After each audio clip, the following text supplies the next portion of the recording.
사랑하는 대명교회 성도 여러분, 반갑습니다. 이 주일 오후 예배 참석하신 여러분들 모두 주님의 이름으로 환영하고 축복합니다. 우리 옆 사람과 이렇게 한번 인사해 보시겠습니다. 복 많이 받으십시오.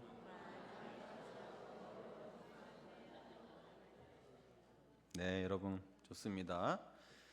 진심으로 이 자리에 계신 여러분들께서 하나님의 복을 많이 받으시길 바랍니다. 특별히 오늘 이 시간에는요, 하나님이 우리에게 주시는 복이란 무엇인가에 대해서 함께 말씀을 나누고 고민하고 묵상하는 시간이 되기를 바랍니다.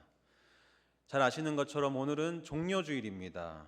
예수님께서 나귀를 타시고 예루살렘에 입성하실 적에 많은 사람들이 호산나 다윗의 자손이여 우리를 구원하소서 이렇게 외치면서 종려나뭇가지를 흔들었던 날, 그래서 그 날을 기념하면서 우리가 종려주일을 지킵니다. 종려주일은 예수님이 부활하시기 일주일 전, 곧 예수님이 우리를 위해 당하신 고난과 십자가의 그 길을 기념하는 날이기도 합니다. 그런데 여러분, 저는 매년 이 종려주일을 보낼 때마다 스스로 생각해 보게 되는 것이 있습니다. 그것이 무엇이냐면요, 예수님을 향해서 호산나를 외치며 종려나뭇가지를 흔들었던, 그렇게 예수님을 환영하고 환대했던 그 수많은 군중들이 불과 며칠이 지나지 않아서 예수님을 십자가에 못 박으라고 외치는 성난 군중으로 돌변하였다는 사실입니다. 어떻게 그럴 수가 있었을까? 그것은 결국 동상이몽, 같은 자리에 누워서 다른 꿈을 꾼다고 하는 우리 옛말처럼 예수님을 환호하던 사람들이 꿈꿨던 바램과 또 예수님이 가고자 하셨던 길이 달랐기 때문이 아니었을까, 그런 생각이 듭니다. 여러분, 마가복음 8장을 보면 예수님과 제자들이 대화를 나누는 유명한 장면이 있습니다. 예수님께서 제자들에게 물으십니다. 사람들이 나를 누구로 하느냐? 그랬더니 제자들이 대답하기를 더러는 세례 요한이 되살아난 것이라 하고요, 더러는 엘리야라고도 하고 더러는 선지자 중에 하나라고 하더이다 선생님, 이렇게 대답을 하니까 다시 한번 물으십니다. 좋다, 그렇다면 나의 제자들인 너희는 나를 누구라 하느냐? 이렇게 물으시죠. 그랬더니 베드로가 대답합니다. 주는 그리스도시요 살아계신 하나님의 아들이십니다. 이렇게 고백을 하게 되는데, 바로 이때 예수님께서 앞으로 자기에게 일어날 일들을 제자들에게 알려주십니다. 인자가 많은 고난을 받고 장로들과 대제사장들과 서기관들에게 버림받아 죽임을 당하고 사흘 만에 다시 살아나게 될 것이다. 이렇게 예수님께서 말씀하셨더니요, 그 이야기를 들은 베드로가 예수님께 항변했다고 되어 있습니다. 성경에. 예수님, 나약한 소리 하지 마십시오. 돌아가신다니요, 죽는다니요. 당신은 다윗의 자손, 많은 이스라엘 백성들이 기다려왔던 메시아가 아니십니까? 우리 이 이스라엘 민족을 구원하셔야 할 분이, 대업을 이루셔야 할 분이 죽기는 왜 죽는단 말입니까? 아마도 이렇게 항변하지 않았을까요? 그런데 여기서 베드로를 향해서 말씀하시는 예수님의 반응이 중요합니다. 여러분, 예수님이 뭐라고 하시던가요? 베드로를 향해서 사탄아, 내 뒤로 물러가라. 내가 하나님의 일은 생각하지 아니하고 도리어 사람의 일을 생각하는도다. 이렇게 예수님께서는 말씀하십니다.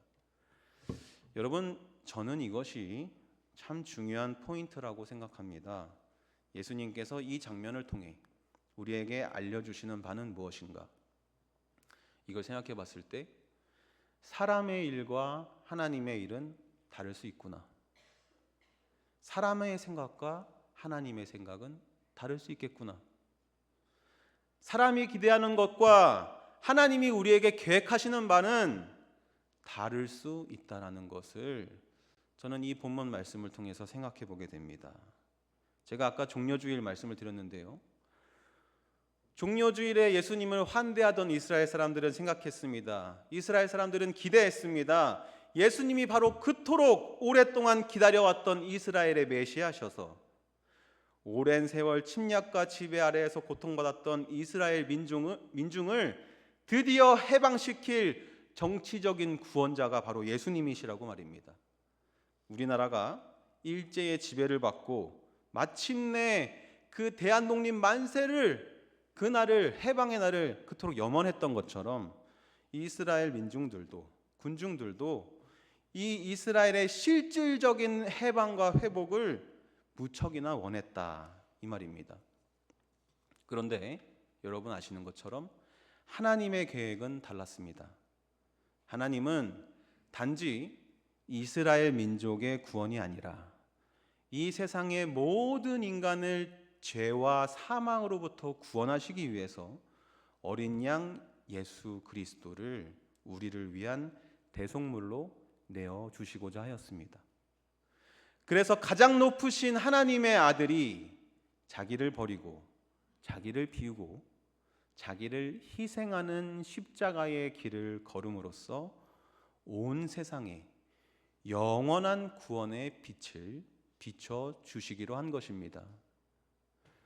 그런데 여러분 어떻습니까? 이스라엘 군중들의 생각과 바람 그리고 하나님과 예수님이 가지고 계셨던 계획 이 두 사이에는 너무나도 큰 간극이 있었습니다. 그것은 단순히 동상이몽 정도가 아니라 그 수준이 너무나도 큰 차이가 나서 당시 이스라엘 백성들은 예수님의 말씀을 도저히 이해할 수 없었을 뿐만 아니라 당장 예수를 십자가에 못 박읍시다라고 이렇게 성난 군중으로 돌변할 정도로 이 둘 사이의 간극은 컸다라는 말입니다. 그런데 이 부분에서 우리가 생각해 봐야 할 것은 무엇인가?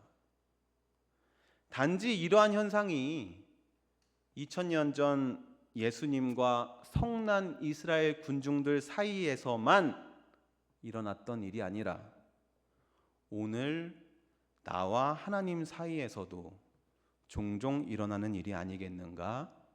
저는 그런 생각이 듭니다. 하나님의 일과 사람의 일은 다르다. 오늘은 우리가 바로 여기에 초점을 두고 함께 말씀을 묵상해 보면 좋겠습니다. 오늘 제가 설교 제목을 복 있는 사람 이렇게 정했습니다. 그렇다면 이렇게 한번 생각해 볼 수 있지 않을까요? 내가 하나님께 받고자 하는 복과 하나님이 나에게 주려고 하는 복은 어쩌면 다를지도 모르겠다.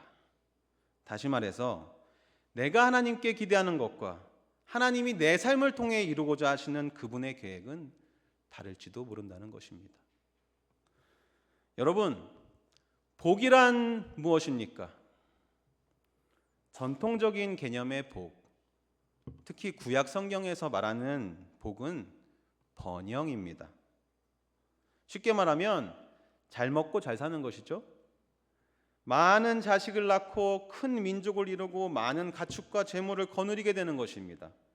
창세기에서 하나님이 아브라함에게 약속하신 복을 보면 내가 너로 큰 민족을 이루고 내게 복을 주어 이렇게 말씀하시고요.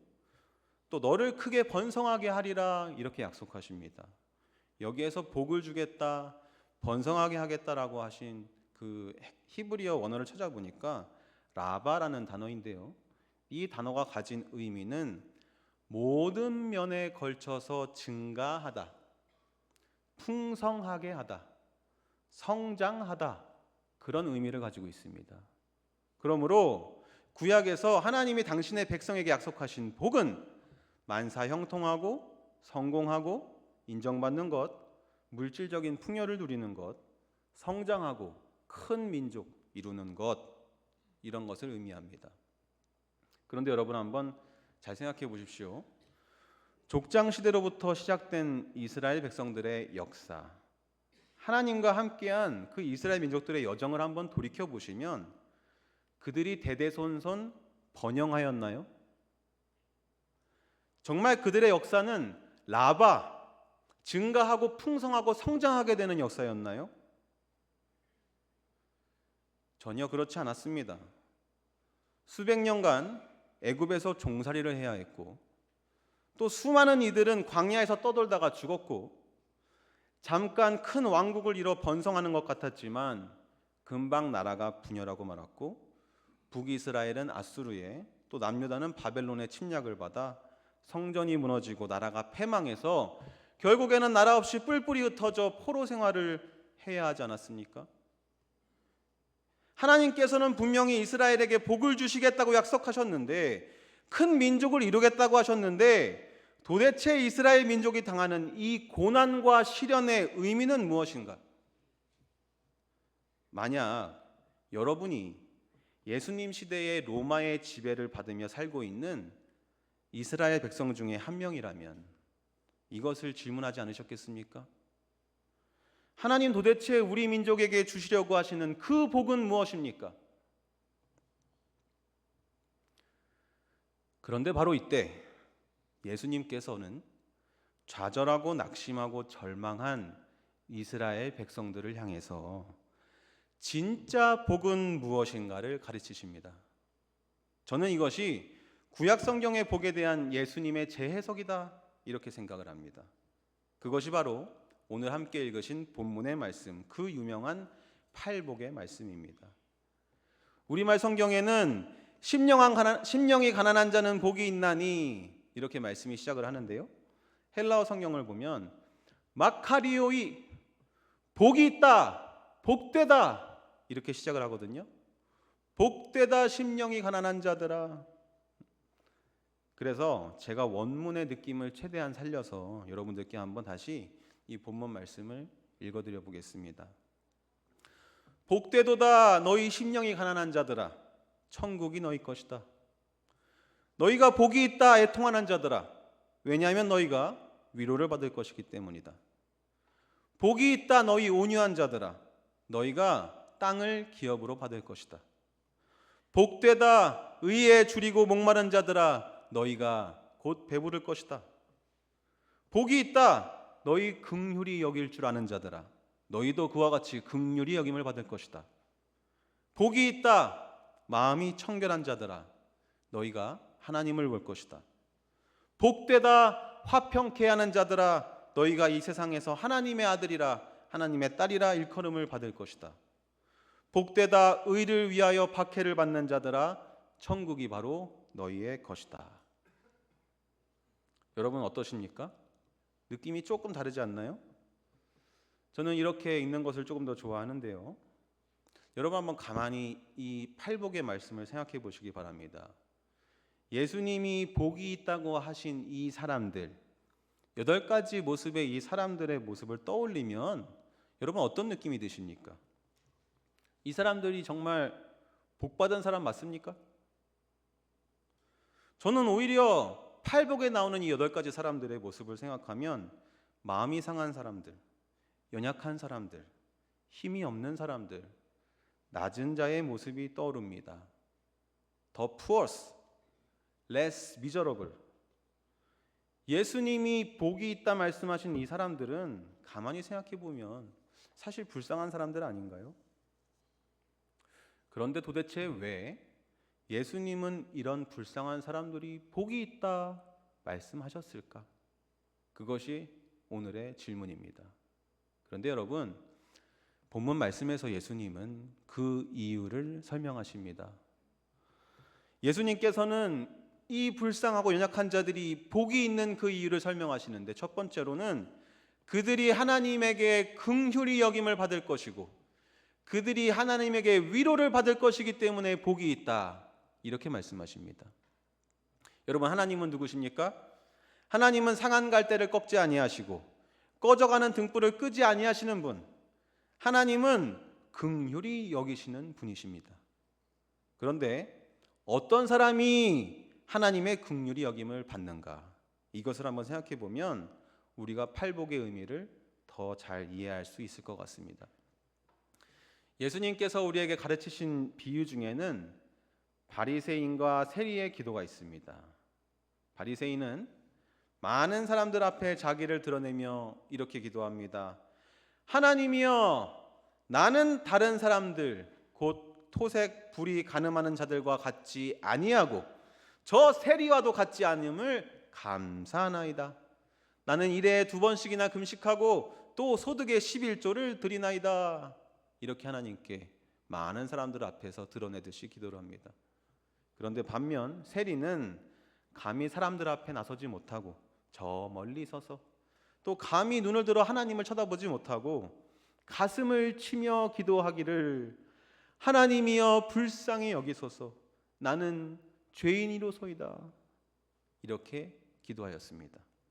그런데 여러분, 이 바리새인과 세리 둘 중에 하나님께서 더 의롭다 하신 기도는 누구의 기도였나요?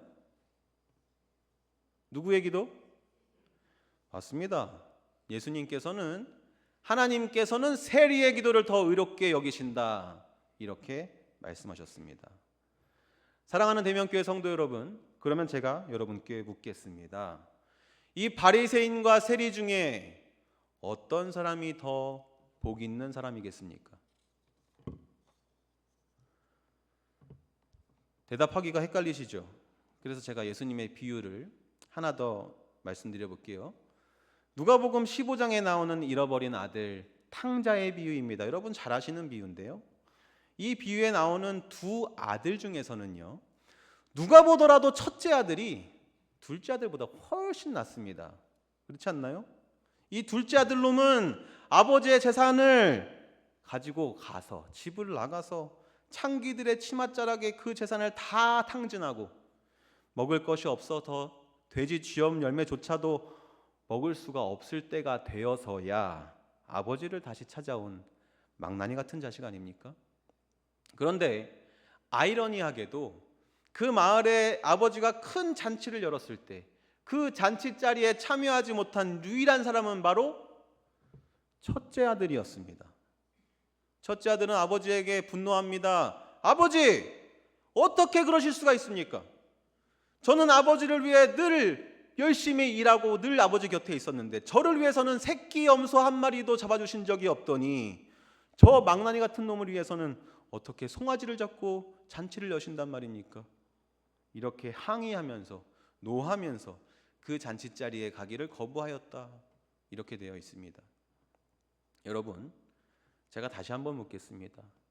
이 잃어버린 아들 비유에 나오는 첫째 아들과 둘째 아들, 이 두 사람 중에 누가 복 있는 사람입니까? 어떤 사람이 하나님의 긍휼히 여김을 받고 어떤 사람이 하나님의 위로를 받을 수 있는 사람입니까? 성공한 사람? 흠이 없는 사람? 잘나고 완벽한 사람? 사람들에게 존경과 부러움을 받는 사람이겠습니까? 아니면 실패한 사람, 흠이 있는 사람, 부족하고 연약한 사람, 사람들에게 손가락질을 받는 그런 사람이겠습니까? 상처가 있는 사람, 슬픔이 있는 사람, 결핍이 있는 사람, 그런 사람이 복이 있는 이유는 바로 그들이 하나님의 긍휼히 여기심과 위로를 받을 수 있기 때문입니다. 그러므로 사랑하는 대명교회 성도 여러분, 여러분의 삶 속에 때로 큰 슬픔과 아픔이 찾아오더라도 그 순간 하나님이 우리를 긍휼히 여기시고 위로해 주실 것을 믿음으로 바라고 소망할 수 있는 저와 여러분이 되시기를 바랍니다. 또 한 가지 이유가 있습니다. 고통받는 사람, 억울하게 의를 위하여 박해받는 사람, 그런 사람들이 복이 있는 이유, 예수님께서는 이렇게 말씀하십니다.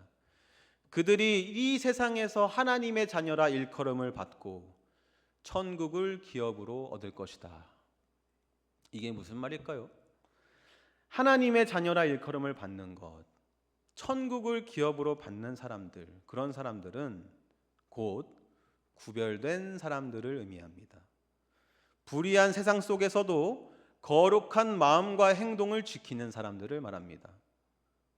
여러분, 저는 개인적으로 이 세상 만사가 다 내 뜻대로 되고 뭐든지 일이 술술 다 잘 풀리고 인생에 결핍이 없으면, 인생에 간절함이 없으면 하나님을 찾기가 쉽지 않다고 생각합니다. 그것이 인간의 본성입니다. 제가 느끼기에는. 다시 말해서 이 땅에서의 삶이 너무 만족스럽고 영화로운 사람은 영원한 하나님의 나라에 대한 소망을 갖기가 어렵습니다. 반대로 심령이 가난한 자, 줄이고 목마른 자, 애통하는 자들은 이 땅에서의 삶이 너무나도 고달프기에 자연스럽게 영원한 하늘나라, 천국에 대한 소망을 품게 됩니다. 비록 이 땅에서의 삶이 괴롭고 고통스러울지라도 영원한 천국을 누릴 수 있다면 그 인생은 복된 인생이요. 아무리 이 땅에서의 삶이 풍족하고 위대하였더라도 저 영원한 생명의 나라에 참여할 수 없다면 그 인생은 실패한 인생이 아니겠습니까? 사랑하는 대면교회 성도 여러분, 구별된 삶이란 무엇일까요? 저는 그것이 단순히 예수 믿고 복받아서 남들보다 행복하고 잘 살게 되는 것이라고 생각하지 않습니다. 단순히 주일 예배, 공예배 꼬박꼬박 잘 나오고 교회에서 열심히 봉사하는 것도 아니라고 생각합니다. 이 세상 속에서 하나님의 자녀로서 구별되어 산다는 것은 많은 이들이 바라고 쫓는 것과는 다른 특별한 가치와 목표를 추구하며 사는 삶을 말하는 것입니다. 제가 이 구별된 삶에 대한 설명을 드리면서 소개하고 싶은 예화가 있습니다. 바로 여러분들이 잘 아시는 찬송가 주 안에 있는 나에게, 이 찬송가를 작사한 에드원드 히밋이라는 사람의 실제 이야기입니다.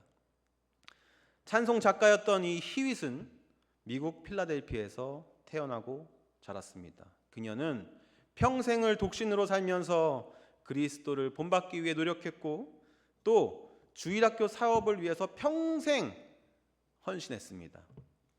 그의 찬송시, 그가 지은 찬송 대부분은 이 주일학교 아이들을 위해서 만든 것들이었습니다. 그런데 그녀가 필라델피아의 주일학교에서 가르치던 학생 중에는 굉장히 불량한 문제아가 한 명 있었습니다. 그러던 어느 날 그녀가 그 불량한 학생을 지도하던 중에 느닷없이 이 아이가 히윗 여사의 등을 때리는 바람에 척추를 다치게 되었고 그로 인해서 하반신이 마비되어 대소변을 받아내야 하는 지경에 이르게 됩니다. 히윗 여사는 이 사고 때문에 6개월 동안 병원에서 치료를 받아야 했는데 병원에 있는 동안 히윗 여사의 마음은 분노와 원망으로 가득 차게 되었습니다. 그리고 자신을 이렇게 만든 그 학생에 대한 증오가 점점 싹트기 시작했습니다. 이렇게 마음속으로 큰 고통을 받고 있던 그때 그 병원에서 일하시는 흑인 청소부 아주머니가 콧노래로 찬송가를 부르시면서 신나게 병원을 청소하는 모습을 보게 됩니다. 아니 저 흑인 여자는 도대체 뭐가 그렇게 좋아서 매일 저렇게 병원에서 청소하는 일을 하면서도, 저런 허드렛 일을 하면서도 뭐가 좋아 저렇게 콧노래로 찬송을 부를까? 처음에는 그저 호기심이었는데요, 그 여인을 하루, 이틀, 3일 계속 보다 보니까 점점 마음에 큰 도전이 되게 되었습니다. 그래서 히밋 여사는 어느 날 그 여인에게 이렇게 묻습니다. 아니 도대체 당신은 청소하는 것이 뭐가 그렇게 좋아 매일마다 찬양을 부르십니까? 이렇게 물었더니 그 흑인 청소부는 이렇게 대답합니다. 나에게 닥친 어려운 형편과 처지가 찬송으로 바뀔 수 있는 힘을 주님께서 주셨으니 즐거울 수밖에요. 이 말을 듣는 순간 히윗 여사는 큰 충격을 받게 되었답니다. 그리고 지금까지 몸이 다친 이후로 불평과 증오와 원망으로 가득 찬 자신의 모습을 되돌아보고 회개하게 되었습니다. 이때 그녀가 지은 찬송이 바로 찬송가 370장 주 안에 있는 나에게 였습니다. 그 이후로부터 그녀의 투병 생활은 기쁨과 찬송의 시간이 되었습니다. 그로 말미암아 자신도 모르는 사이에 육체의 아픔은 점점 사라졌고 또한 자기를 이렇게 만든 그 불량한 학생, 가해 학생에 대한 마음도 용서할 수 있는, 사랑할 수 있는 마음의 여유를 갖게 되었습니다. 그리고 이러한 히윗 여사의 찬양의 고백을 통해서 많은 사람들이 감동을 받고 하나님께 영광을 돌리게 되었습니다. 사랑하는 대면교회 성도 여러분, 마지막으로 묻겠습니다. 누가 복이 있는 사람인가요? 건강한 몸으로 태어나 좋은 학교를 나오고 번듯한 직장에 다니면서 화목한 가정을 이룬 그런 사람들이 복이 있는 사람인가? 물론 우리 모두는 그런 삶을 꿈꾸지만 오늘 말씀은 우리에게 이야기합니다. 때로 큰 실패와 고난을 겪고 두려움 속에 떠는 사람, 고통 속에 울부짖는 사람, 그리고 그 실패와 역경, 고난 속에서도 나를 향한 하나님의 선하신 뜻을 믿음으로 바라보며 주님께로 나아가는 사람, 포기하지 않고 주님을 붙드는 사람, 겸손하게 자기를 낮추고 주님의 위로와 긍휼을 구하는 사람, 그 사람이야말로 정말 복이 있는 사람이라고 말입니다. 사랑하는 대면교회 성도 여러분, 그렇다면 이 자리에 있는 저와 여러분이 모두 복이 있는 사람이 아니겠습니까? 여러분, 혹시 실패하셨습니까? 큰 환난을 겪으셨습니까? 혹시 지금 이 순간 감당하기 어려운 아픔과 고통 중에 계십니까? 그렇다면 하나님께서 우리에게 이렇게 말씀하십니다. 바로 너희들이 복이 있나니 너희가 하나님의 위로를 받을 것이며 긍휼히 여김을 받을 것이다. 또한 하나님 이렇게 말씀하십니다. 그 고통과 아픔 한가운데에서도 하나님을 향한 소망을 놓지 않고 주님의 선하신 뜻을 믿음으로 바라보며 포기하지 않고 한 걸음 한 걸음 주님께로 나아가기로 다짐하는 여러분들을 통해 여러분들을 위해 이렇게 말씀하십니다. 너희가 이 땅에서 하나님의 자녀라 일컬음을 받을 것이다. 또한 너희를 위해 하나님께서 천국을 예비하셨다. 말씀을 마치겠습니다. 합심기도 시간입니다. 이 시간 우리에게 주신 이 말씀, 복 있는 사람은 무엇인가? 어떤 인생이 복 있는 인생인가? 우리가 이 말씀을 기억하며 함께 이 시간 통성으로 기도하면 좋겠습니다. 이제 고난주간 그리고 부활절이 우리 앞에 다가왔습니다. 예수님께서 말씀하시기를 누구든지 나를 따르려거든 자기를 부인하고 자기 십자가를 지고 나를 따를 것이니라 말씀하셨습니다. 여러분, 우리가 이 고난주간 또 부활절을 맞이하여 예수님의 그 십자가의 도 그리고 그 부활의 기적이 정말 우리 삶 가운데 충만하게 이루어지는 그 기간이 될 수 있게 해달라고 이 시간 주님께 통성으로 기도하겠습니다. 사랑의 하나님 감사합니다.